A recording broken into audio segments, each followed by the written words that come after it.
tomar asiento.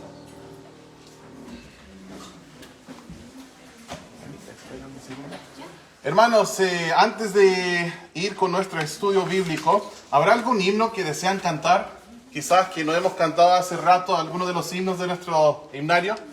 A ver. Navidad. ¿Un himno navideño? Sí. ¿Por qué no? ¿Alguno específico? Navidad. No está en el himnario. ¿Alguno que esté en el himnario? Noche de paz.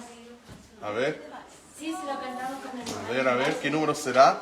Noche de paz, 71. Noche de paz. ¿Perdón? Se me pasó. 71. 260. Sí, noche de paz. Muy bien. Todo el año podemos agradecerle al Señor, ¿cierto? Porque Jesús vino por nosotros. Canten juntos, hermanos. Si quieren, pónganse de pie. El 71, Noche de Paz.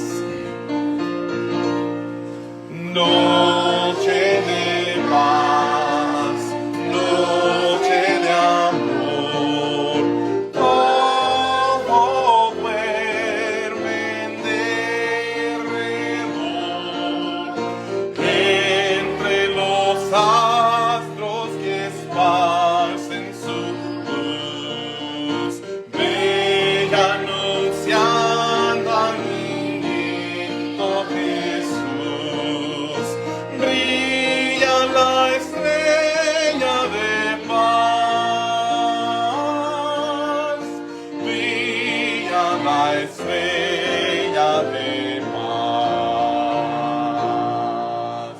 Noche de paz, noche de amor, hoy humilde el fiel pastor, coros celestes que anuncian salud, gracias y glorias en gran plenitud, por nuestro buen Redentor, por nuestro buen Redentor. Noche de paz, noche de amor, ved qué bello resplandor, luz en el rostro del niño Jesús, en el pesebre del mundo la luz, astro de eterno fulgor, astro de eterno fulgor. Amén. Tomen asiento, por favor. Ahora nosotros vamos a ir a nuestro estudio de la palabra de Dios.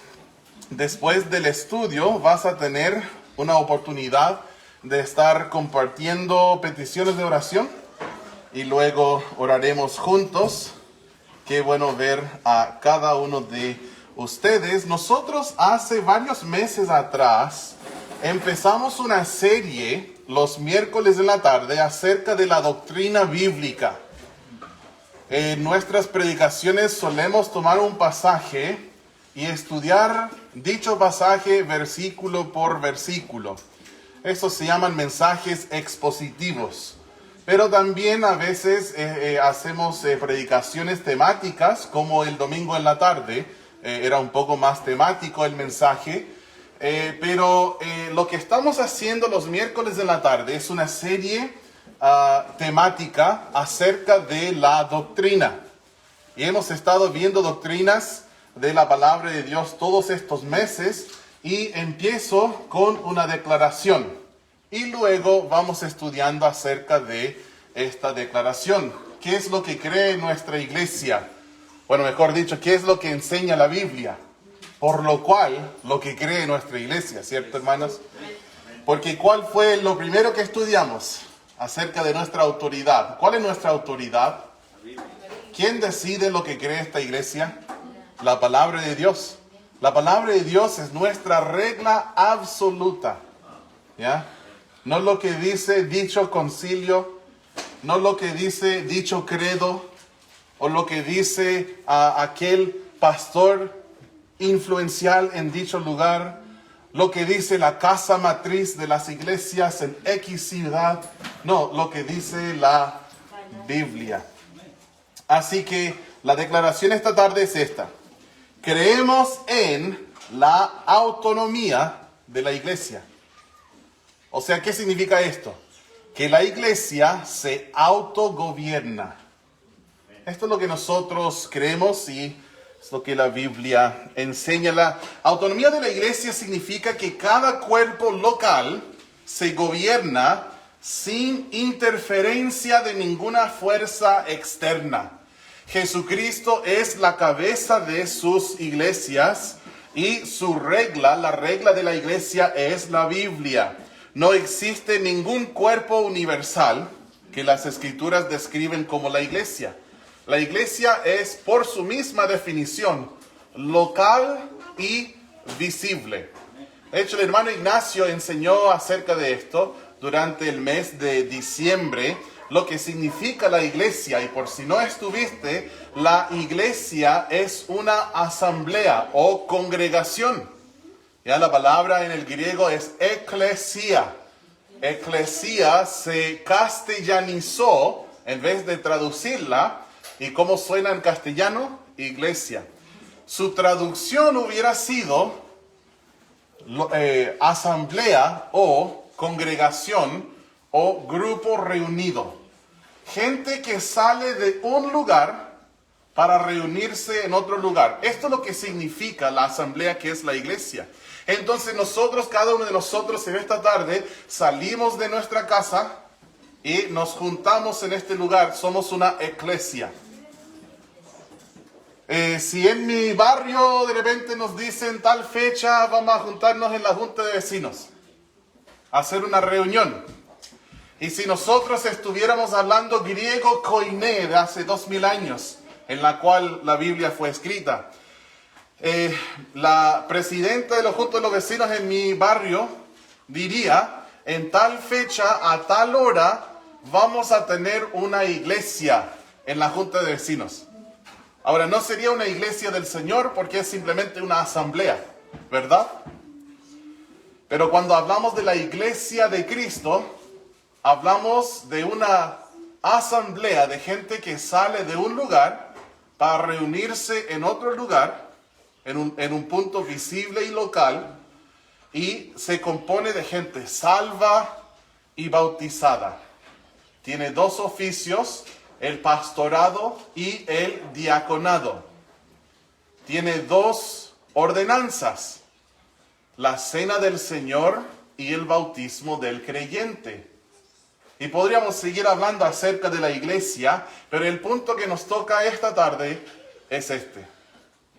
La iglesia es autónoma. No existe o no permitimos que ningún compañerismo, denominación, concilio, asociación, misión, agencia, ni ninguna jerarquía usurpe la autoridad de la iglesia. Vamos a ir a Mateo capítulo 16, hermanos. Acompáñenme a Mateo 16, por favor.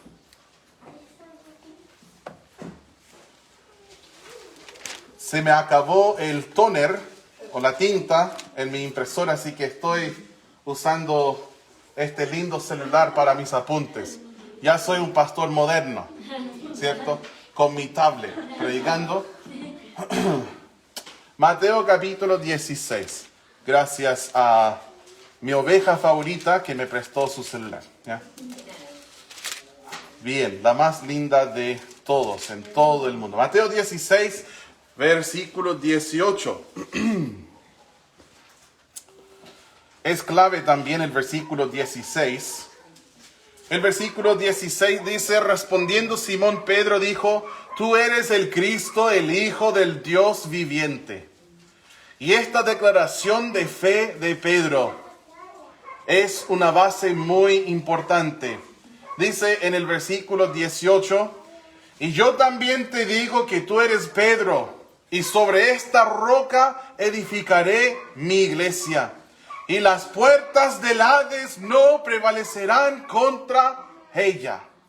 Hades es otro ejemplo de una castellanización, pero la traducción acá sería infierno. Las puertas del infierno no prevalecerán contra la iglesia de Cristo. ¿Y la iglesia de quién es? Quiero que se fijen del pronombre posesivo de Jesús antes de la palabra iglesia, en el versículo 18.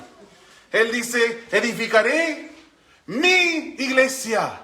¿De quién es la iglesia? La iglesia es de Jesús. ¿Cuál es el problema? En que exista una jerarquía. Digamos, en toda la región de Aysén, si nosotros empezamos iglesia en todas las localidades, ¿ya?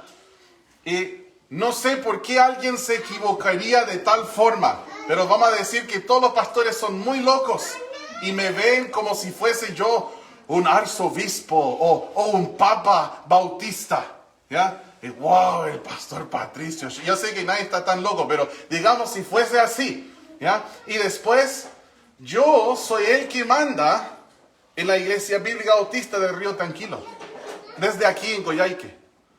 O digamos, si yo fuese aquel que mandara en la iglesia bautista Roca Eterna de Cochrane.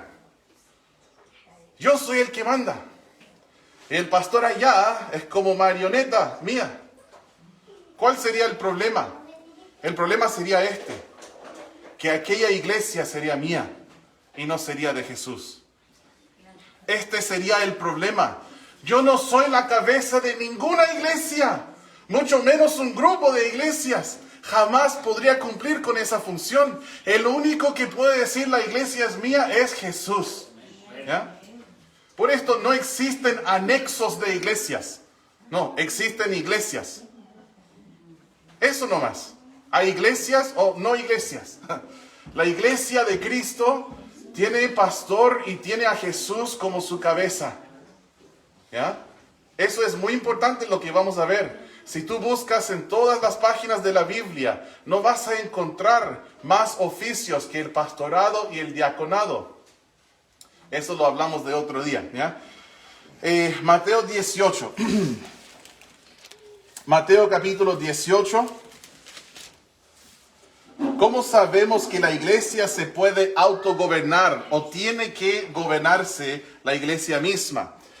La iglesia es de Jesús. Jesús es su cabeza y la Biblia es su regla. Entonces hay varios pasajes donde Dios mismo nos enseñó cómo la iglesia se autogobierna. Y un ejemplo de esto está en Mateo 18, cuando Él nos habla acerca de la disciplina en la iglesia local. ¿Has escuchado de la disciplina en la iglesia local? Cuando una persona se desvía doctrinalmente, empieza a enseñar mentiras, o esa persona se desvía en su comportamiento, su moralidad, y después tiene pecados públicos, luego la iglesia tiene que tratar con eso. Si la persona no se arrepienta, esta persona tiene que ser removida de la membresía de la iglesia o dice. Mateo 18:15 dice, por tanto, si tu hermano peca contra ti, ve y repréndele estando tú y él solos. Oh, qué novedad, ¿no?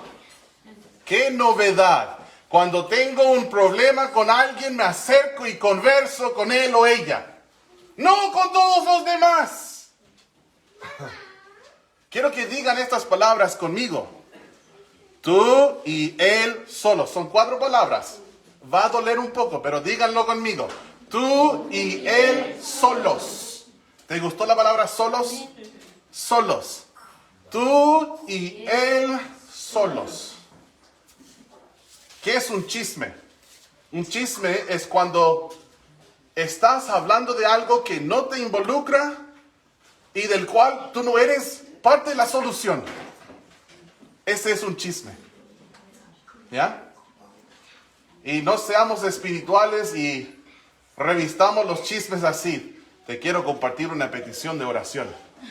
No, chisme es chisme. No lo envuelves con palabras lindas. ¿Ya? Si no te involucra y no puedes ayudar en solucionarlo, mejor cállate y cierra los oídos. No escuches. No, bueno, esto no tengo nada que ver con eso. ¿O quieres saber la mejor manera de callar a un chismoso? Decir, bueno, oh, qué raro que la hermana haya dicho eso. La vamos a llamar para salir de la duda.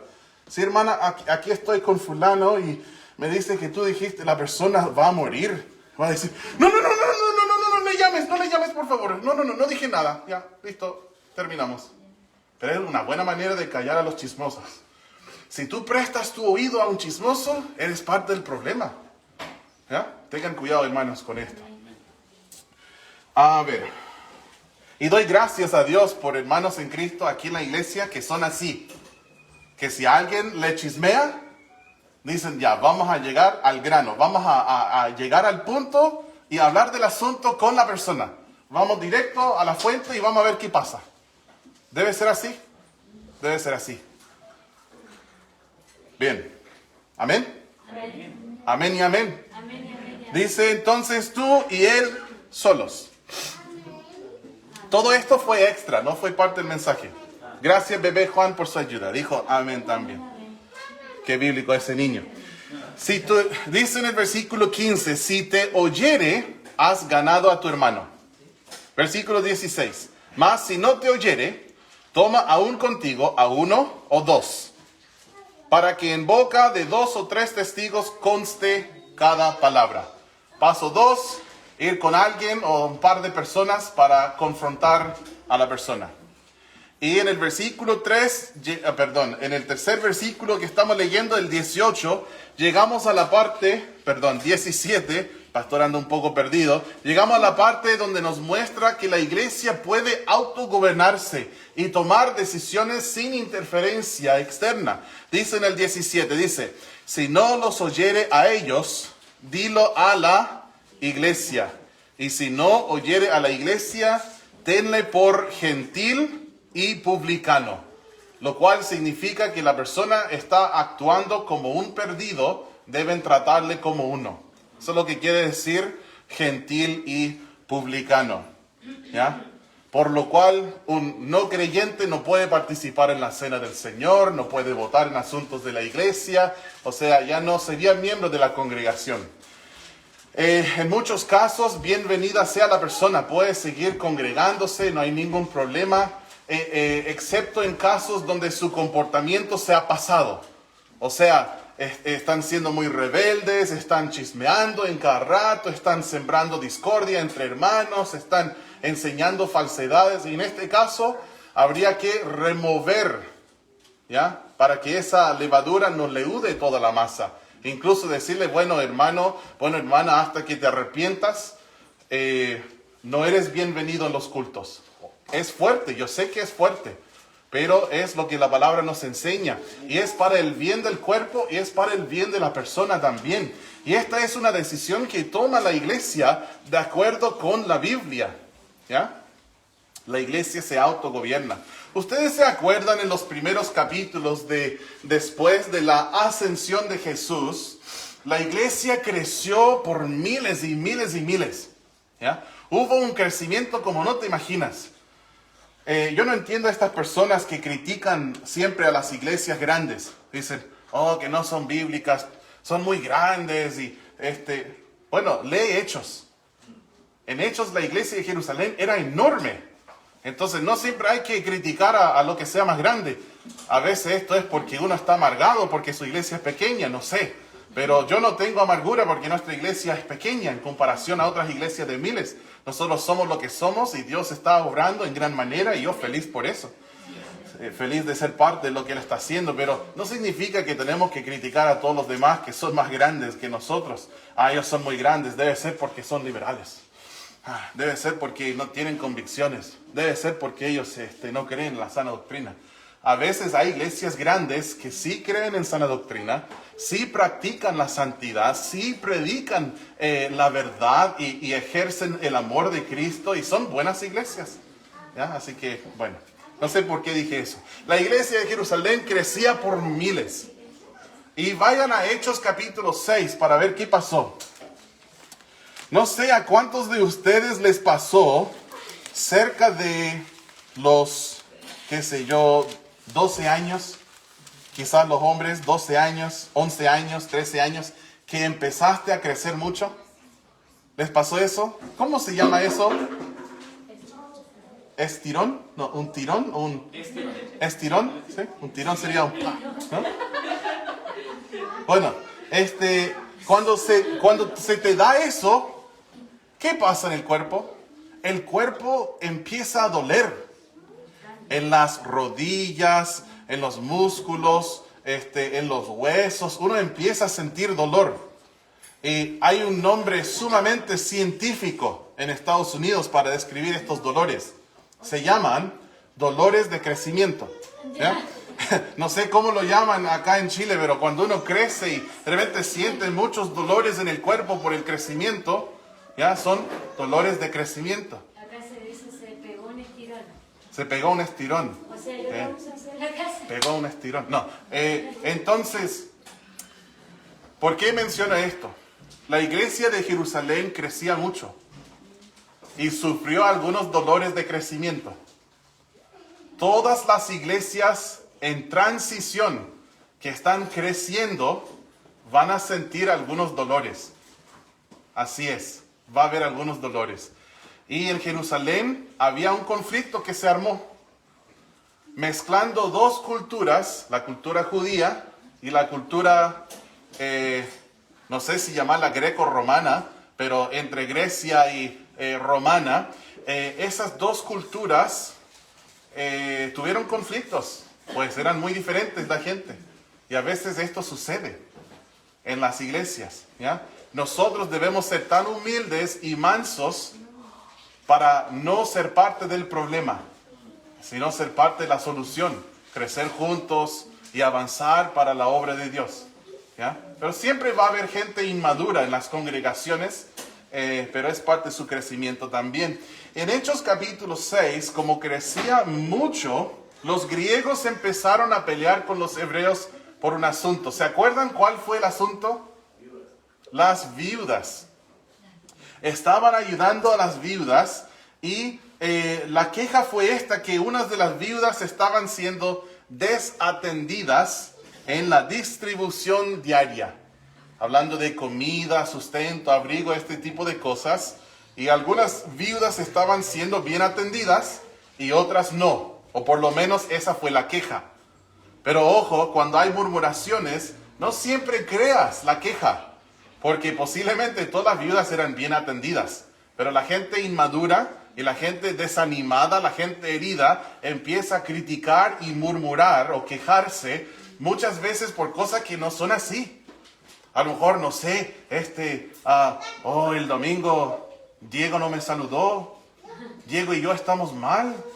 Como no me él está enojado conmigo. Y a veces no es esto. A lo mejor no me vio. Qué sé yo. Y eso no es a base de hechos, ¿ya? O en una de esas, Diego está enojado conmigo. También puede ser. Diego, ¿estás enojado conmigo? ¿Estamos bien? Ok, menos mal. Me asusté. Pero a veces, a base de verdad o a veces de cosas inventadas, las quejas, las murmuraciones. Pero gracias a Dios por cristianos fieles y maduros que no tienen que convertir todo en un problema. Pueden decir, bueno, no fue nada. No pasó nada. El amor cubre toda falta, ¿cierto, hermanos? Bueno, ellos entonces estaban quejándose. Miren en Hechos 6 y el versículo 2, dice, entonces los 12 convocaron a la multitud de los discípulos y dijeron, no es justo que nosotros dejemos la palabra de Dios para servir a las mesas. La palabra servir es la palabra en el griego de la cual viene diácono. Entonces dijeron, no es bueno que nosotros dejemos la enseñanza de la palabra para ser diáconos o siervos, personas que sirven mesas. Y es aquí donde vemos que por primera vez se instituyó lo que fueron los diáconos. El versículo 3 dice: buscad pues, hermanos, de entre vosotros a 7 varones de buen testimonio, llenos del Espíritu Santo y de sabiduría, a quienes encarguemos de este trabajo. Si quieres saber más acerca de los requisitos de los diáconos, puedes estudiar a 1 de Timoteo, capítulo 3. Bueno, el versículo 4 dice: y nosotros persistiremos en la oración y en el ministerio de la palabra.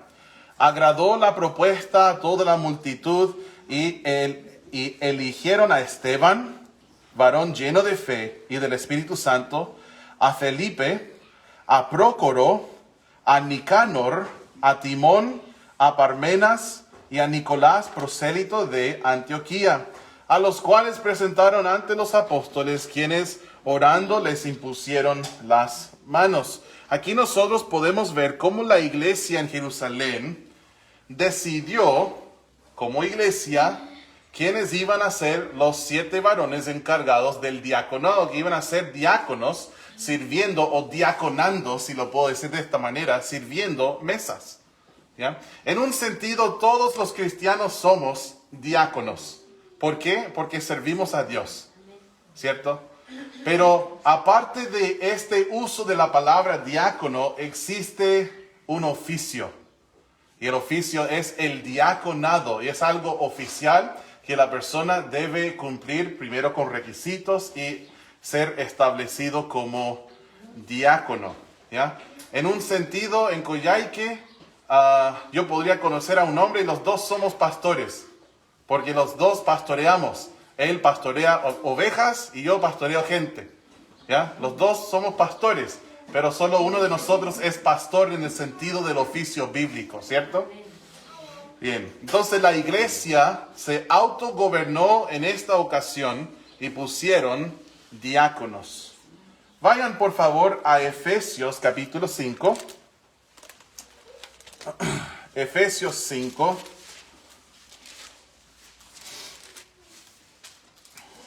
Versículos 23 y 24. Dicen: porque el marido es cabeza de la mujer, así como Cristo es cabeza de la iglesia, la cual es su cuerpo y él es su Salvador.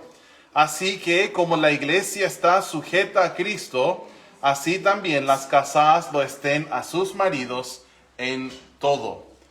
Bueno, como yo mencioné delante, no existe un cuerpo universal que se llama la iglesia. Lo que existe es la iglesia local.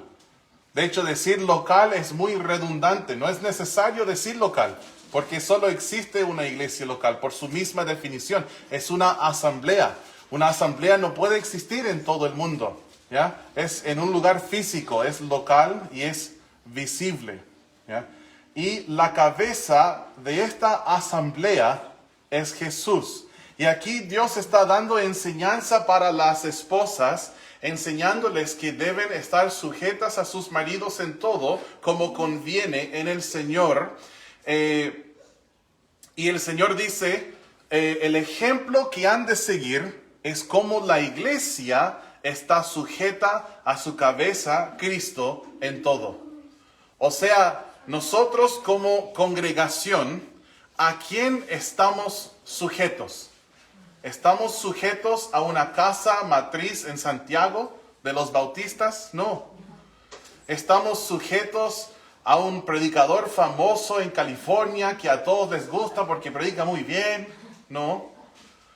¿Estamos sujetos al supervisor de la Patagonia que supervisa todas las iglesias bautistas? No. La iglesia está sujeta ¿a quién? Jesús, su cabeza, a Cristo. Por lo cual la iglesia es autogobernada. No hay una institución en esta tierra, hablando de instituciones religiosas, digamos, para usar una palabra de moda, no existe una institución superior o mayor que la iglesia. Dios no instituyó a seminarios bíblicos. Dios no instituyó a agencias misioneras. Dios no instituyó a denominaciones o concilios. Dios instituyó a la iglesia. Jesús dijo, edificaré mi iglesia y ni las puertas del Hades prevalecerán contra ella. Por lo cual, para nosotros la iglesia local tiene una supremacía. La iglesia es importantísima. Me gusta como el Señor dijo en 1 de Timoteo 3:15, que hace unos años atrás, cuando estudiamos todo el libro de 1 de Timoteo, fue el versículo lema que íbamos citando en cada culto. Dice, para que si tardo sepas cómo debes conducirte en la casa de Dios, que es la iglesia del Dios viviente, columna y baluarte de la verdad. La iglesia del Dios viviente. No hay otra institución superior a ella. La iglesia. Hemos de valorar mucho a la iglesia, hermanos. No existen jerarquías, no existen denominaciones, autoridades así.